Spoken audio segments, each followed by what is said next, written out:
Yes, thank you, Curran.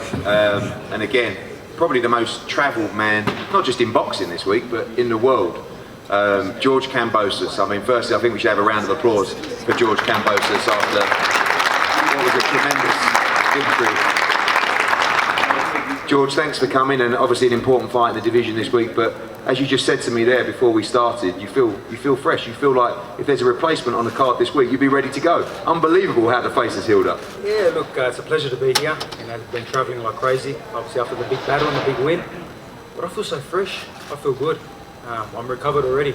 The face feels great. So, look, if one of them does decide to pull out, just get the big checkbook out and I'll be in there. I'll use the same pair of shorts I used for Lopez, even though they're full of blood.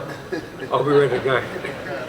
It was just an amazing fight. I mean, thank you so much. Obviously, it was a joy to be part of for us. You know, picking the fight up, Madison Square Garden, it had absolutely everything as well. But not many gave you much chance to win that fight. You did, your dad did, Peter did, and your team did. But, you know, play out the way you expected it to. You had to go through the mill in that fight, not just in the first round, but in the 10th round as well. It was a real war. Yeah, look, a lot of people didn't believe in me. Maybe 99.9% of the world didn't believe in me. They thought they were going to get rid of me in the first round. But the most important person that believed, obviously my team, but the most important was myself. I believed like crazy. I didn't change throughout the whole preparation. I knew I was going to beat this kid, take everything off him, and that is what I did. You know, everyone's like, wow, it was a battle, it was a war. What a hard fight.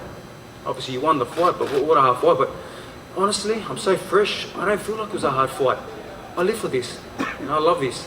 The blood, the knockdowns, you know, the back and forth exchanges. I'm a warrior. I'm a Spartan warrior. So for me, I'll do this every week if I had to. Take you back to that fight. Just one question I've got on that is obviously the first round. You know, he came out. He told everyone he was going to stop you in the first round. With 20 seconds to go, you hold your feet. You hit him with a huge right hand. But I want to go to the 10th round because after that first round, you know, he came back a little bit, but you controlled most of the fight in the middle stages of the fight. He wins the 9th. He knocks you down in the 10th. And as a fan watching that, the fight looks like it's about to turn. You look like you're in big trouble, but yet you come back and you win the 11th and 12th round. That was what was going through your mind when you hit the canvas in the 10th round, because you looked like you were in trouble. You know, you went down. It wasn't a heavy knockdown, but it looked like the fight was turning. Yeah, look, I lost my composure in that round 9 and round 10, and I lost control of the fight because it was my fault. I got too excited. I smelled blood. I knew he was ready to go at any time. And I made the mistake. So when I did get put down, you know, I got up, legs were a little bit wobbly, but I said to myself that you made the mistake, but this is how you're going to show how great you are. You're going to come back and finish a round. That was a minute 45 in round 10. Lopez stops any lightweight in the world at that point, but not Kambosos, because I had the heart of a warrior and I was ready to do whatever I had to do. I was prepared to die in that ring on Saturday night. And that's a scary thought because I've got 3 kids, I've got a family. But that's how much I love this sport. And I got up, finished the round strong too. Came back to my corner, my coaches, they could see me laughing and smiling. Why are you laughing and smiling? Okay, because I stuffed up there, my mistake. Watch me punish him now for 2 rounds. And that I did. I busted him up for round 11, closed the show in round 12, and you know, the rest is history, and you. Absolutely. And of course, you've been everywhere this week. I think you're going to the fight on Sunday as well. But this fight, a really, really important fight for the lightweight division. You said off camera there, really looking forward to this fight. Devin Haney, you know, the young charge now of the division. Now Teo's taking a back seat. And of course, Diaz looking to become a multi-weight world champion as well. This is a real fight. Yeah, look, it's a great fight. Not only that for me, it's a scouting mission and just having a look and seeing who's going to perform. But as a fight fan, I'm excited to be there, to watch them fight, and both very talented guys, and I'm looking forward to seeing who shows more. The big thing now is I'm in the driver's seat, so I want action. I want fight of the year candidates. That's what I'm looking for. I want to give the fans their money worth. I'm not here to touch and run around and play games. And I'm here for action. So all these guys, they want the shot. They got to show me something.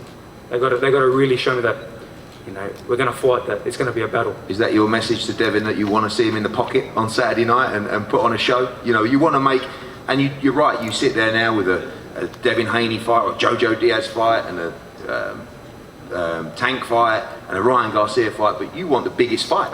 in boxing, and you want that to be built, and I guess you'd like to do that in Australia as well if it can be made. Yeah, look, that's definitely the plan, to take it back home, because I've been on the road since 2017 and I haven't fought in Australia for such a long time, and that was always the plan. Do the hard yards, earn it the hard way, and when we got everything and we win the championship of the world, we'll come back and we'll fill out 80,000 people in the stadium. This is exciting, this is great for the division, full respect to everyone in the division. Same as Lopez, I never disrespected him, I showed him my respect, but I had to do my thing in the ring. He's still in the mix too if he wants it, but I'm looking forward to seeing the fight on the weekend, the Tank fight. Ryan Garcia, hopefully he stops going missing and comes back as well. And Lomachenko and Commey as well. They're a great fight, so it all depends who shows the most now. And finally, I know Australia is a big project for us in 2022. I feel like it's a market ready to set fire as well, but every market needs a role model, needs a superstar, and massive support from back home, from Australia as well. You really have changed the game over there. Yeah, look, Australia they're still celebrating. I haven't even celebrated. I don't drink. I haven't even dared to have a drink yet. I've been so embedded in the media. But they are celebrating. They are really enjoying this. And like I said, this is not only my world titles, but it's their world titles, as well as Greece. There's big plans there down under, and obviously you've got some big plans there as well. But the face is here. I'm representing the flag, and it's going to be an interesting 2022. Well, I know on behalf of all the fans around the world, congratulations on a great fight, and congratulations on your win on Saturday night. We're going to be joined by Devin Haney and Jojo Diaz up next. We're going to throw it over to Curran.